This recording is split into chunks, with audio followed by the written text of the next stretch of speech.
10,000 years ago, all humans lived in small-scale societies, bands of foragers, villages of farmers. Today, we live in huge societies of tens, sometimes more, millions of people.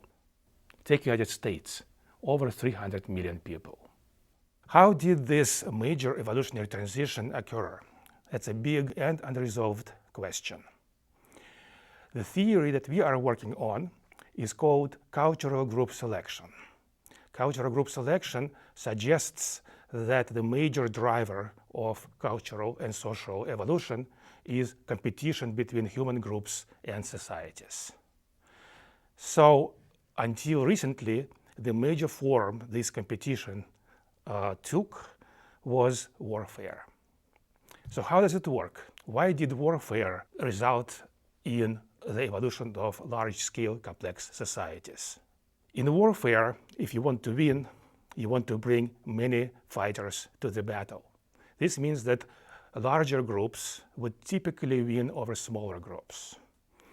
Eventually, they replaced all small groups and they had to contend with other big groups, which forced them to become even bigger.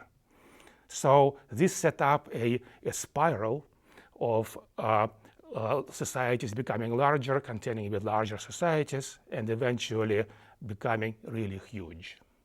Now, that's only part of the answer, because it is very difficult to keep a large-scale society cohesive and functional.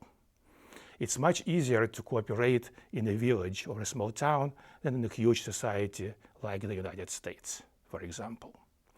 So cultural evolution had to find many different ways, devices, cultural traits that would allow large-scale societies to function reasonably well and without splitting apart.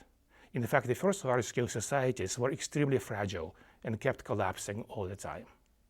So what happened over the last 10,000 years was that war between societies was the major evolutionary driver that caused them to become larger and more complex, and it resulted in the evolution of such cultural traits as elaborate governance structures, like bureaucracies, for example, complex and productive economies, and ideologies, rituals, and religions which keep large-scale societies functional and allow them to become cohesive enough not to collapse.